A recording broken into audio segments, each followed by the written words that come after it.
والسلام على سيد الأنبياء والمرسلين والذين جاهدوا فينا لنهدينهم سبلنا وإن الله لمع المحسنين صدق الله مولانا العظيم۔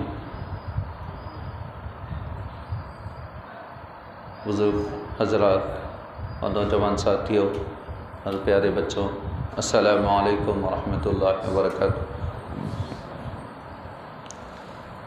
اللہ تعالیٰ کا بے انتہا فضل و کرم ہے کہ اللہ تعالیٰ نے ہمیں اپنے گھر میں بلوایا، اس کا ذکر سننے سنانے کی ہمیں توفیق عطا فرمائے۔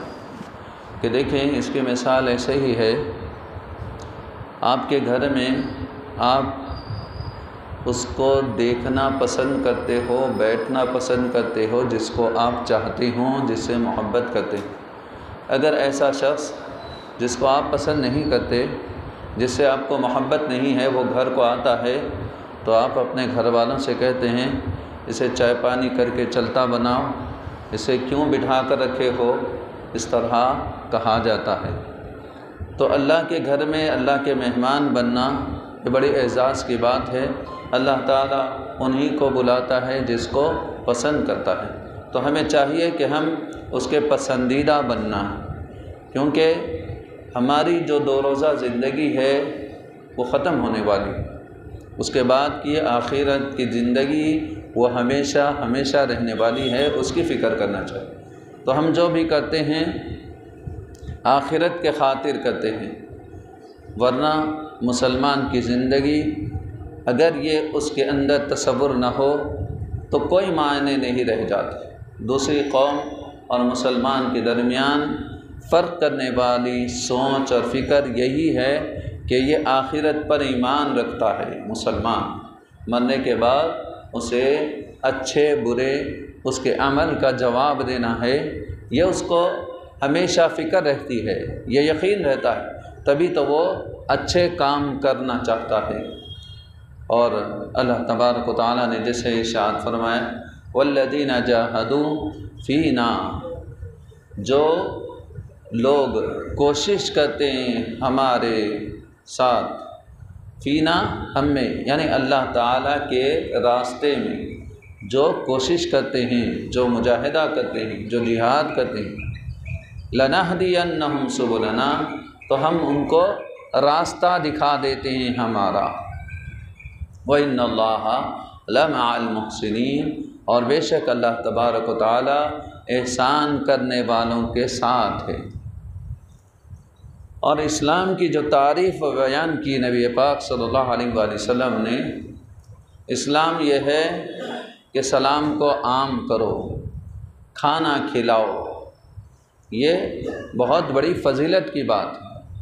الحمدللہ آپ حضرات نے وہ کام کیا کہ لوگوں کو کھانا کھلانے کا اہتمام کیا، اور وہ اللہ کے خاطر کیا، کسی اور غرض کے خاطر نہیں کیا، اللہ کو راضی کرنے کے لیے، اللہ کو خوش کرنے، اللہ کے رسول صلی اللہ علیہ وسلم کی اطاعت کرنے، اور اللہ کے ولی ان کی یاد میں، ان کی خوشی، ان کو راضی کرنے کے لیے یہ عمل کیا گیا۔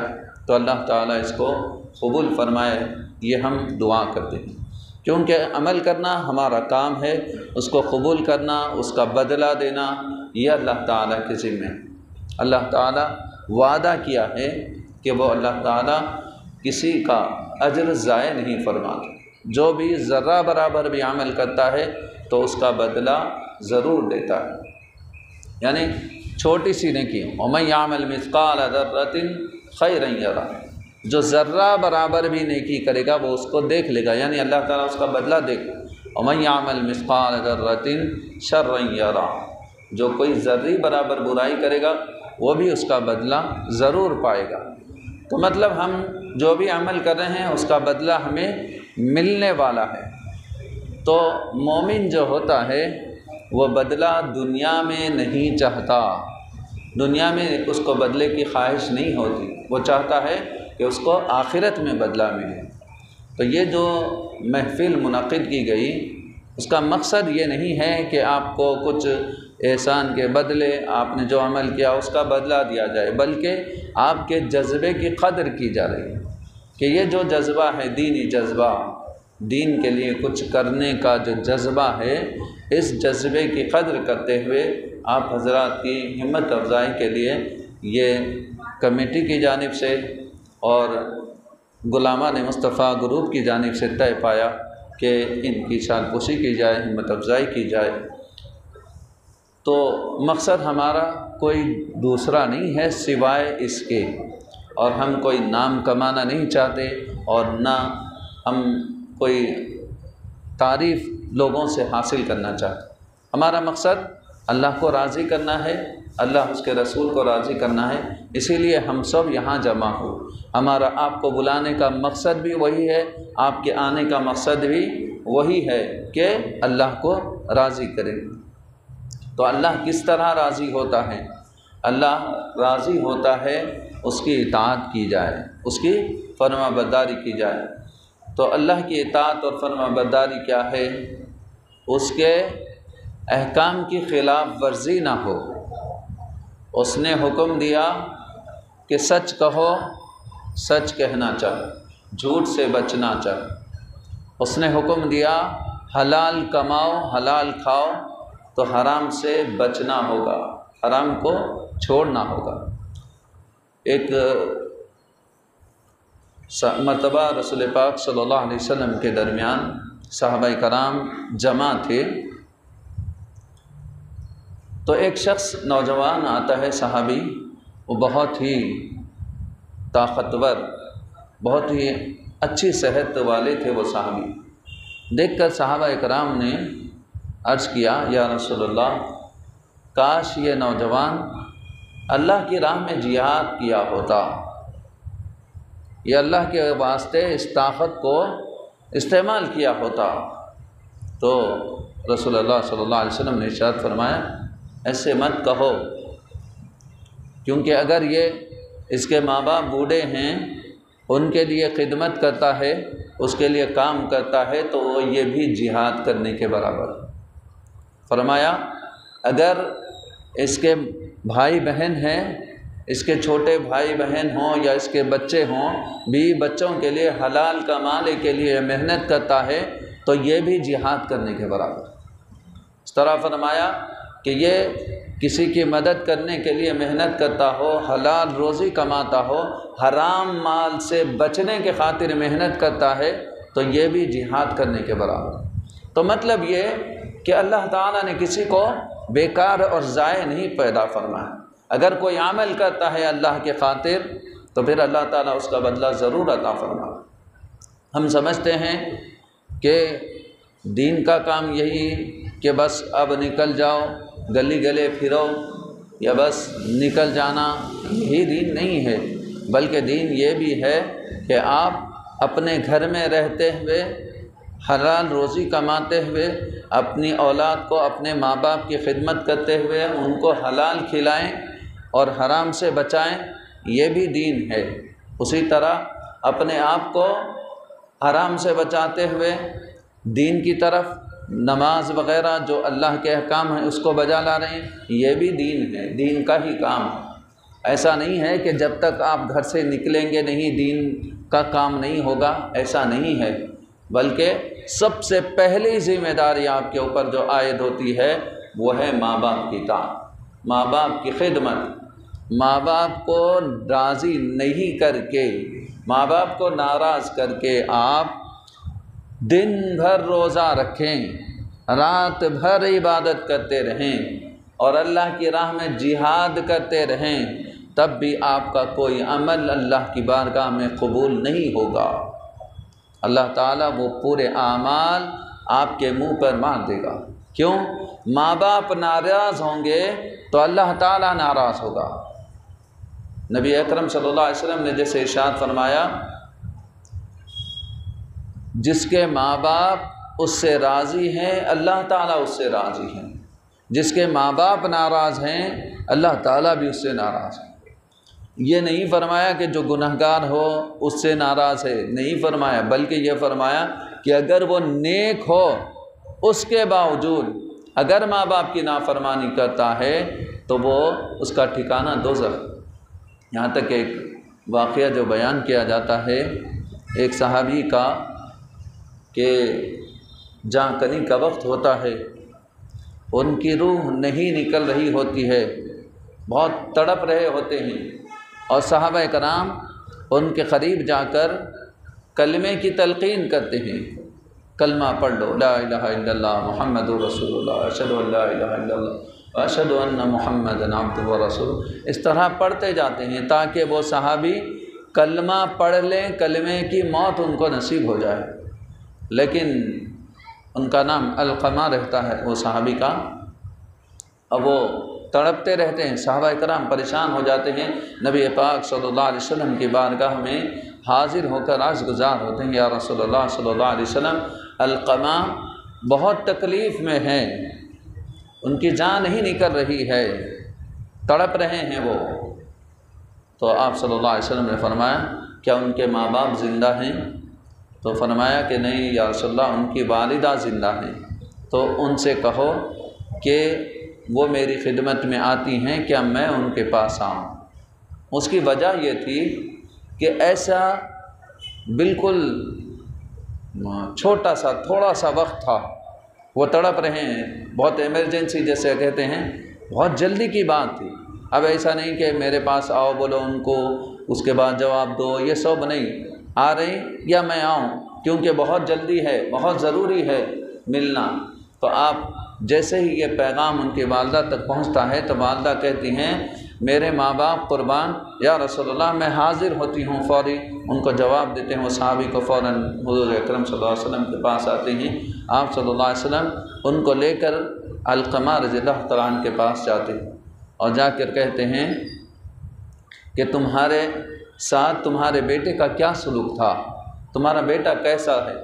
تو وہ کہتی ہیں یا رسول اللہ وہ بہت نیک ہے، میرا بیٹا بہت اچھا ہے، لوگوں کے ساتھ بھی اچھا رہتا ہے، سب کے ساتھ اچھا رہتا ہے، عبادت گزار ہے، صدقہ خیرات سب کچھ کرنے والا،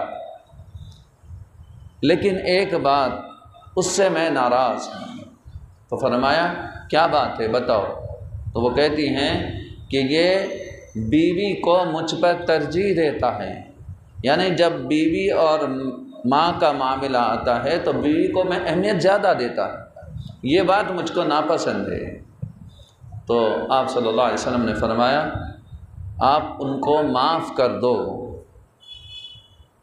تو انہوں نے کہا یا رسول اللہ میں اس کو معاف نہیں کر سکتی، اس نے مجھے بہت تکلیف دی۔ تو حضور اکرم صلی اللہ علیہ وسلم نے ارشاد فرمایا لکڑیاں جمع کرو، لکڑیاں جمع کی گئیں۔ آپ صلی اللہ علیہ وسلم نے فرمایا ان لکڑیوں کو جمع کر کے اس میں آگ لگاؤ اور علقمہ کو اس کے اندر ڈال دو۔ تو ماں نے کہا یا رسول اللہ کیا ایسا آپ سچ میں کریں گے؟ تو آپ نے کہا ہاں سچ میں کروں گا میں، کیونکہ تم اگر اس کو معاف نہیں کرو گی تو کل قبر میں آخرت میں اللہ تعالیٰ اس کو آگ میں جلائے گا، جب تم کیسے برداشت کرو گی؟ یہاں پر تم اس کو آگ میں جلتا ہوا نہیں دیکھ سکتی۔ تو وہ کہتی ہیں یا رسول اللہ آپ گواہ رہنا میں نے علقمہ کو معاف کر دیا۔ ادھر ان کی زبان سے یہ نکلنا تھا، ادھر کلمہ نصیب ہوتا ہے، ان کی جان کلمے کے ساتھ نکل جاتی۔ اللہ اکبر! غور کریں آپ، یہ کسی عام آدمی کی بات نہیں ہے، یہ صحابی رسول کی بات۔ صحابی کس کو کہتے ہیں؟ وہ جو رسول اللہ صلی اللہ علیہ وسلم کو دیکھا ہو ایمان کی حالت، اور اس کا مقام یہ ہے کہ انبیاء علیہ السلام کے بعد سارے انسانوں میں جو آدم علیہ السلام سے لے کر قیامت تک جتنے لوگ آئیں گے ان سب میں بلند ترین مقام، یہاں تک کہ اولیاء غوث اعظم دستگیر سے بھی بلند مقام ہے صحابی کا۔ کیوں؟ وہ رسول اللہ صلی اللہ علیہ وسلم کو دیکھے ہیں۔ تو یہ صحابہ کرام کا یہ مقام کہ انبیاء علیہ السلام کے بعد ان کا سب سے بلند ترین مقام، اللہ تعالیٰ ان کو جنت میں اعلیٰ مقام نصیب فرمانے۔ ان کی حالت یہ ہے کہ ماں ناراض ہو، نہ انہوں نے ان کے ساتھ بدتمیزی کی، نہ ان کو گالی گلوچ کہا، نہ ان کا کبھی دل دکھایا، کبھی جواب نہیں دیا، کوئی تکلیف نہیں پہنچائے تھے وہ صحابی، صرف تھوڑا سا اہمیت دیتے تھے اپنی بیوی کو، ماں کے اوپر، تو وہ چیز ان کی ماں کو ناگوارہ گزری تو اللہ تعالیٰ نے ان کو کلمہ نصیب نہیں کیا۔ تو ہم اور آپ جو ماں باپ کی نافرمانی کرتے ہیں، ماں باپ کا دل دکھاتے ہیں، تو ہمارے ساتھ کیا سلوک ہوگا؟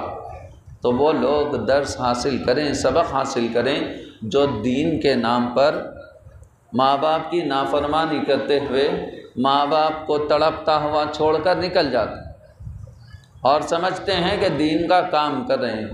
یہ دین نہیں ہے۔ بتانا مقصد میرا یہ ہے کہ دین صرف یہ نہیں ہے کہ آپ نکل جاؤ چلے جاؤ، دین یہ ہے کہ سب کے حقوق ادا کیے جائیں۔ ماں باپ کا جو حق ہے اس کو ادا کریں، بھائی بہنوں کا جو حق ہے اس کو ادا کریں، پڑوسیوں کا جو حق ہے اس کو ادا کریں، مسلمانوں کا جو حق ہے اس کو ادا کریں۔ یہ سب حق جب ادا کیے جاتے ہیں تو ہم اس وقت سچے مسلمان کہلاتے ہیں۔ لیکن آج یہ پرفتن دور ہے، اس کے اندر ہر بات کو، چاہے آپ کوئی بھی کام کریں، یہ شرک، یہ بدعت، یہ شرک، یہ بدعت، یہی سننے میں آج آتا ہے۔ اب رہی بات، کوئی خاص موقع آتے ہیں، جیسے ربیع الاول آ جائے، ربیع الثانی آ جائے، جمادی الاول آ جائے، یہ 3 مہینے ایک ساتھ آتے ہیں۔ وہ لوگوں کو جو اس کے اوپر اعتراض کرتے ہیں تو ان کے لیے یہ 3 مہینے بہت تکلیف دہ گزرتے ہیں۔ ربیع الاول آتا ہے تو 12ویں شریف کی فاتحہ، 12ویں شریف کے جلسے، میلاد کے جلسے چلتے رہتے ہیں، ادھر جلسے چلتے رہتے ہیں، ادھر جلتے رہتے ہیں، یہ معاملہ چلتا رہتا ہے۔ یہ مہینہ بڑی مشکل سے گزرتا نہیں ہے کہ ربیع الثانی آ جاتا ہے۔ ربیع الثانی آتا ہے، جیسا کہ غوث پاک رضی اللہ تعالیٰ عنہ کی فاتحہ، نیاز، 11ویں شریف چلتے جاتی۔ ابھی یہ ختم نہیں ہوتا ہے کہ یہ مہینہ جمادی الاولیٰ کا، یہ مہینہ سید احمد بادپا رحمۃ اللہ علیہ کا، اس کے اندر ان کے چاہنے والے اس مہینے میں 11ویں شریف کیا کرتے ہیں، انہی کے نام سے 11ویں شریف کر کے فاتحہ نیاز وغیرہ کرتے ہیں، جھنڈا وغیرہ جو بھی لگاتے ہیں، تو یہ 3 مہینے اسی طرح نکل جاتے ہیں۔ اب رہی بات، بتانے کا مقصد میرا یہ ہے کہ ہمیں صحیح طور پر معلومات ہونی چاہیے، کیونکہ آج ہم ایک کام کر رہے ہیں تو وہ کام کرنا کیا شریعت میں جائز ہے یا نہیں ہے۔ کیونکہ ہم جب یہ کام کر رہے ہیں تو بازو والا آ کے کہتا، بھائی یہ سب کرنے کا نہیں ہے، یہ سب غلط ہے، یہ سب بدعت ہے، گناہ کا کام ہے، آپ سمجھ رہے ہیں نیک کام کر رہے ہیں، گناہ ہوتا، بہت غلط کام کر رہے ہیں آپ کو بول کے چلے جاؤ۔ اب یاد رکھیں، اگر ایک صحت مند آدمی ہے، بالکل صحت مند، اس کو یقین ہے کہ اس کو کچھ نہیں ہوا، آپ جا کے بولیں بھائی آپ کی طبیعت کچھ خراب دکھ رہی، ہوتے ہیں کیا بات کر رہے بھائی، اچھا خاصا ہوں میں۔ اس کے بعد انہیں تھوڑی دور جا کے سوچتا، کئی کو بولا ہم نے ایسا نہیں، کیا ہوا، کچھ بھی نہیں، اچھا ہے، بولے چھوڑ دیتے۔ دوسرا آدمی آ کے وہی بولا، بھائی کچھ تو بھی طبیعت خراب ہے کیا آپ کی؟ ارے اب انہیں سوچ میں پڑ جاتا، انہیں بھی بولا انہیں بھی بولا، کیا دکھ رہا ہوں گا آخر میرے؟ اب جا کے آئینہ بھی دیکھ لیتا، بھائی صورت پہ کچھ تو بھی دکھ رہا کیا؟ ایسا کہیں کو میرے کو تو محسوس نہیں ہو رہا کچھ دکھ رہا کیا بول کے۔ ایسا اگر 10 آدمی آپ کو بولے بھائی آپ کی صحت خراب دکھ رہی ہے، کیا کچھ تو بھی ہے کیا؟ طبیعت ٹھیک نہیں ہے کیا؟ طبیعت ٹھیک نہیں ہے کیا بولتے ہیں؟ آدمی خود بخود سوچنے پہ مجبور ہو جاتا۔ ویسا ہی آپ کوئی اچھا کام کر رہے ہیں، آ کے بولیں بھائی یہ غلط کام ہے، ایک جنے کو بولتے رہتا، دوسرا آگے بھائی یہ نہیں کرنے کا ہے، 3 4 10 آدمی آ کے آپ کو بولے تو آپ کی کیا حالت ہوتی؟ جیسا صحت مند آدمی بیمار پڑ جاتا نہیں، ویسے ہی ہمارا جو یقین رہتا نہیں وہ شک میں تبدیل ہو جاتا، شک میں جا کے ختم بھی ہو جاتا۔ اگر ہم کو معلوم ہو جائے کہ یہ کیا عمل ہے ہم جو کر رہے ہیں، اس کا ثبوت، اس کی دلیل ہمارے پاس موجود ہے، تو پھر ہمارے سامنے کوئی بھی آ کر کچھ بھی کہے تو ہم اس کو جواب دے سکتے۔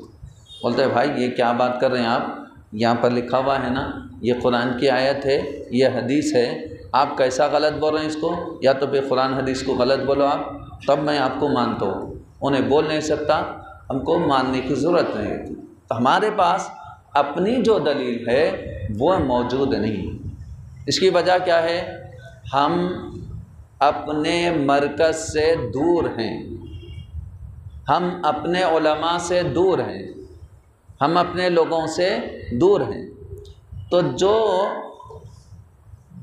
مندے میں چھوٹے مندہ ہے سمجھیے، جس کے اندر ہرن ہو، بکری ہو، کچھ بھی ہو، تو جو مندے میں چلتے رہتے وہ حفاظت کے ساتھ نکل جاتے، جو مندے سے الگ ہو جاتے تو وہ شکار ہو جاتے۔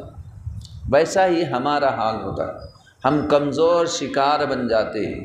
اگر ہمارے پاس دلیل نہ ہو، ہم اپنے مرکز سے ہٹ جائیں، ہم اپنے گروپ سے جب ہٹ جاتے ہیں تو ہم کو معلومات نہیں ہوتے صحیح، تو لوگ ہم کو گمراہ کر دیتے ہیں۔ آپ دیکھیں، آپ غور کر کے، جتنے لوگ گمراہ ہوئے ہیں ان کا بیک گراؤنڈ، ان کے بارے میں اگر آپ دیکھیں گے، تحقیق کریں گے تو پتہ چلے گا کہ سارے کے سارے سفید پیپر اس پہ جو چاہے انہوں نے لکھ دیا، مطلب ان کو کچھ بھی نہیں معلوم تھا، تو ان کو آ کے نہیں یہ غلط ہے، یہ صحیح ہے، یہ غلط ہے، یہ صحیح ہے بولے تو وہی ذہن میں بیٹھ جاتا۔ اب انہوں کیا سمجھتے؟ جو انہوں بولے وہ صحیح ہے۔ اب دیکھیے، آپ کو بولا جاتا ہے کہ یہ سب کرنا نہیں ہے، 11ویں کرنا نہیں ہے، ٹھیک ہے؟ تو آپ کے پاس کیا دلیل ہے کرنا ہے بولے؟ کیا دلیل ہے؟ دلیل کیا ہے؟ ثبوت کیا ہے؟ ہمارے پاس ثبوت نہیں ہے۔ انہوں بولتے آپ کہاں لکھا ہوا ہے بتاؤ، قرآن میں ہے، حدیث میں ہے، بتاؤ۔ آپ بولتے نہیں معلوم ہمارے کو، تو آپ ایک بار بولیں گے، 2 بار بولیں گے، 10 بار آپ کو یہی بولے غلط ہے غلط ہے بولے تو آپ کیا بولتے؟ کیا ہے کہ رے بھائی، غلط ہے کہ صحیح ہے کہ میں کرتا ہی نہیں، جاؤ کیا کرتے کر لو تم، میں نہیں آتا۔ وہ ہوتا نا، ایک آدمی کے ذہن میں یہ بات آتی۔ تو آپ کو جب یہ بولا جا رہا ہے کہ کہاں ہے بتاؤ، تو آپ کا کام کیا ہے؟ علماء سے پوچھنا، عالم کے پاس، امام صاحب کے پاس، خطیب صاحب کے پاس، مؤذن صاحب کے پاس جا کے بھائی یہ اس کی دلیل کیا ہے، اس کا ثبوت کیا ہے، یہ بتانا۔ اب دوسری بات، اب یہ جیسے ہی بات نکلی تو وہ بات میں آپ کے سامنے گزار کر دینا چاہتا ہوں کہ دیکھیں ثبوت کیا ہے بولے نا، تو ہم جو کام کر رہے ہیں اس کے اندر کیا کر رہے ہیں ہم وہ دیکھیں گے۔ پہلی بات، ہم کیا کر رہے ہیں؟ کھانا کھلا رہے ہیں۔ کیا اسلام میں کھانا کھلانا جائز ہے یا نہیں ہے؟ تو جائز ہے، بلکہ قرآن میں خود لکھا ہوا ہے۔ مومن کی تعریف کیا ہے؟ وَيُطْعِمُونَ الطَّعَامَ، وہ کھانا کھلانے والا، مسکینوں کو، غریبوں کو کھانا کھلانے والے ہوتے ہیں مومن۔ مومن کی علامت ہی یہ بتائی گئی۔ اب معلوم ہو گیا کھانا کھلانا بالکل جائز کام ہے، بلکہ ثواب کا کام ہے، اور اسلام کی علامت ہی یہ بتائی گئی کہ وہ کھانا کھلانے والے ہوتے ہیں۔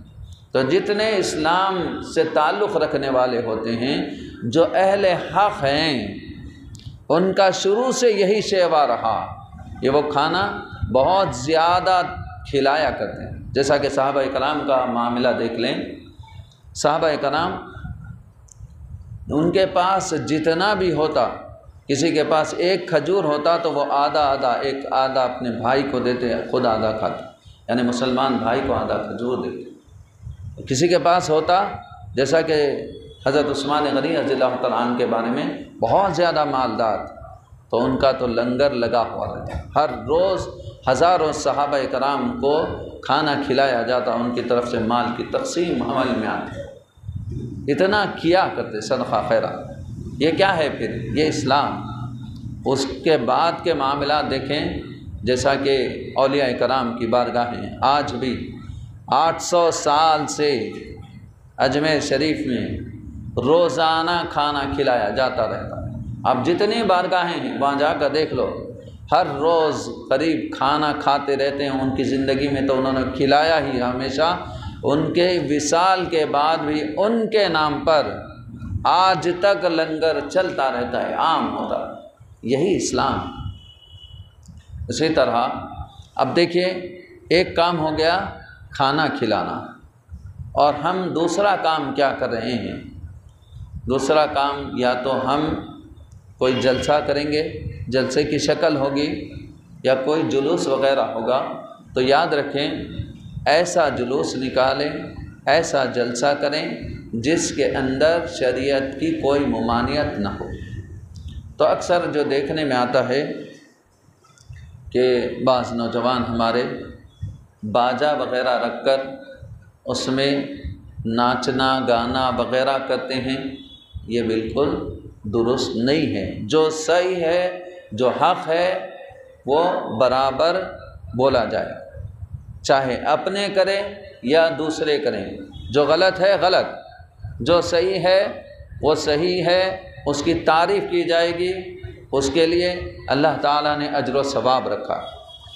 تو جب ہم ایک اچھا کام کر رہے ہیں تو اس میں غلط کام کو نہیں ملانا چاہیے، اس سے کیا ہوتا ہے، یہ جو اچھا کام ہے وہ بھی برا ہو جاتا۔ جیسا کہ آپ کھیر بنائے ہیں، بہت ہی بہترین کھیر بنائے، لذیذ کھیر بنائے، اب اس کے اندر آپ 2 قطرے نیمبو کا رس ڈال دیں بس، اب بتائیں کیا حال ہوتا ہے؟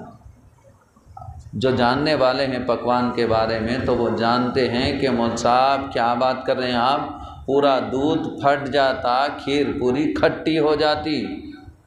ارے بھائی 2 قطرے ڈالا نا، کیا ہوتا اس سے؟ تو یہ 2 قطرے کھیر کے اندر، نیمبو ہے اچھی چیز ہے، نیمبو الگ استعمال کرو، صحت کے لیے اچھی چیز ہے، لیکن آپ اس کے اندر ڈال دیں گے تو وہ ساری کھیر کا مزہ خراب ہو جاتا۔ ایسا ہی ہم اتنے ہزاروں روپے خرچ کر کے، دن بھر محنت کر کے، کھانا کھلا کے ثواب کماتے ہیں، اس کے ساتھ اگر کوئی غلط کام ہم کر رہے ہیں تو پھر ویسے ہی ہے جیسے کھیر میں آپ نے 2 قطرے نیمبو کے ڈال دیے۔ تو یہ 2 قطروں سے اپنے آپ کو بچا لیے تو ساری کھیر ہمارے لیے، صحت کے لیے بھی، دوسروں کے لیے بھی اچھا فائدہ مند ہوتی۔ چند باتیں تھیں، انشاءاللہ تعالیٰ پھر جو ہماری اگلی نشست ہوگی تو اس میں ہم اس کو بیان کرنے کی سعادت حاصل کریں گے۔ اور ایک آپ کے سامنے بات یہ رکھنی تھی کہ آپ تمام حضرات ہی قابل تعریف ہیں، اللہ تعالیٰ آپ کے عمل کو قبول فرمائے۔ ہم دعا کرتے ہیں کہ اللہ تعالیٰ آپ کو اس کام میں اور زیادہ ترقی دے، اور بڑے پیمانے پر اور اچھے انداز میں کرنے کی اللہ تعالیٰ توفیق دے، اور اس کو اللہ تعالیٰ قبول فرمائے۔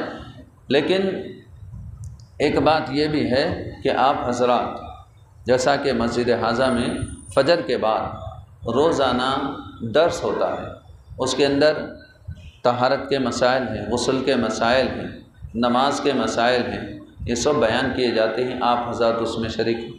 اب کوئی مصروف ہوتا ہے یا کوئی نہیں آ سک رہے ہیں تو وہ کم از کم جمعرات کے دن بعد نماز عشاء، ہفتے کے دن بعد نماز عشاء، ہر ہفتہ ہر جمعرات کو درس ہوتا ہے، اس کے اندر ضرور شریک ہو۔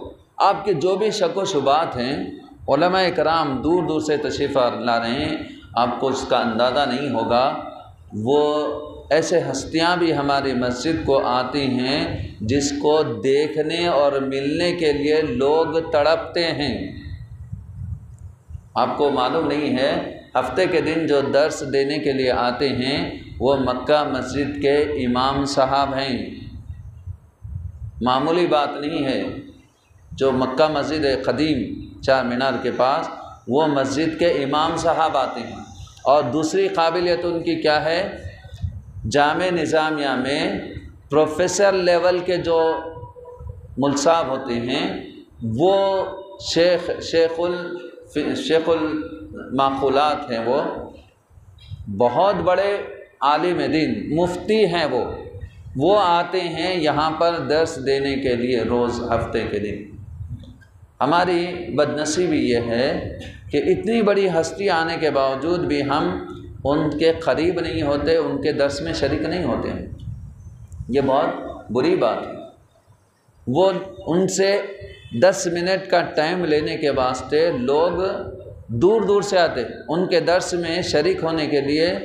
یہ چادر گھاٹ کے آگے ایک ایریا آتا ہے، وہاں سے ایک آدمی آتا ہے، اور ایک پرانے شہر سے ایک آدمی آتا ہے۔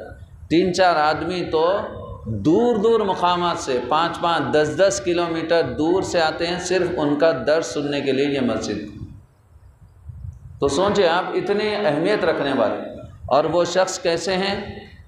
آج ان کے کئی شاگرد بڑے بڑے مسجدوں میں امام ہیں، بڑی بڑی مسجدوں میں خطابت کر رہے ہیں، یہاں تک کہ یہ جو آپ کے باغام کی مسجد میں خطابت کرتے نا، خطاب دیتے سو، انہوں بھی ان کے شاگرد ہیں۔ اتنی بڑی ہستی ہے، ایسے بڑے بڑے علماء ہیں، ان کے شاگرد ہیں، انہوں یہاں آ کے درس دے رہے، تو اس کے اندر بالکل بہت کم لوگ شریک۔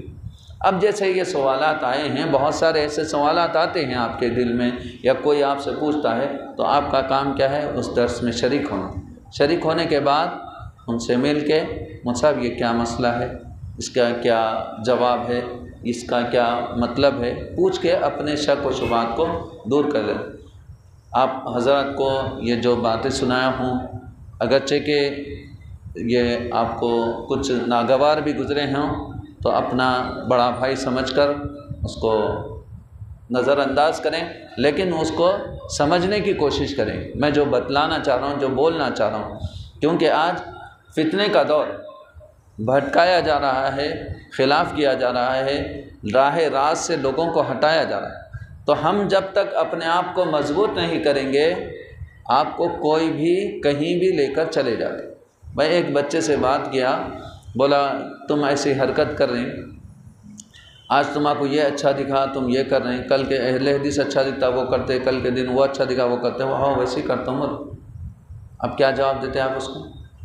تو بولنے کا مقصد یہ ہے کہ آپ کی بنیاد اگر مضبوط رہے گی تو آپ کوئی سامنے والا بات کریں گا تو اس کو آپ خود جواب دے سکتے، دوسروں کے محتاج نہیں رہیں گے۔